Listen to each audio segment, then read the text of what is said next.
కేంద్ర మంత్రి అశ్విని వైష్ణవ్తో మంత్రి లోకేష్ ఢిల్లీలో భేటీ అయ్యారు. ఈ సందర్భంగా పలు ప్రాజెక్టులపై చర్చించారు. రాష్ట్రంలో నైపుణ్య గణన కోసం అత్యాధునిక ఏఐ టెక్నాలజీతో రూపొందించినటువంటి నైపుణ్యం పోర్టల్ గురించి కూడా కేంద్ర మంత్రి అశ్విని వైష్ణవ్కు వివరించారు. ఇక మంగళగిరిలో నిర్వహించినటువంటి పైలట్ ప్రాజెక్ట్, అందులో ఎదుర్కొంటున్నటువంటి సమస్యలు అధిగమించడానికి ఏఐ ఆధారిత ఇంటర్వ్యూ విధానం తీసుకొచ్చినట్టుగా ఆయన వివరించారు. త్వరలో రాష్ట్ర వ్యాప్తంగా నిర్వహించే నైపుణ్య గణనకు కేంద్ర సహాయం కావాలని లోకేష్ కోరారు. దీనికి కేంద్ర మంత్రి అశ్విని వైష్ణవ్ ఇక సానుకూలంగా స్పందించారని లోకేష్ తెలియజేశారు.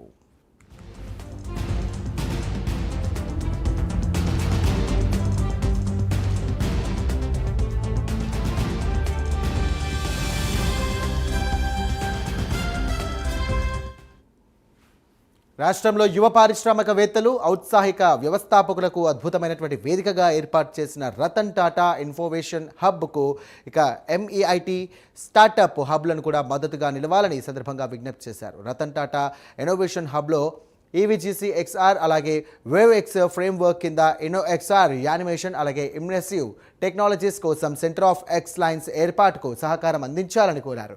ఇండియా ఏఐ మిషన్ కింద రాష్ట్రంలో ఏఐ విస్తృతి వేగవంతానికి మద్దతుగా నిలవాలని విజ్ఞప్తి చేశారు మంత్రి నారా లోకేష్. ఇక మంత్రి లోకేష్ వెంట కేంద్ర మంత్రి రామ్మోహన్ నాయుడు, కేంద్ర సహాయక మంత్రి పెమ్మసాని, ఎంపీలు తదితరులు ఉన్నారు.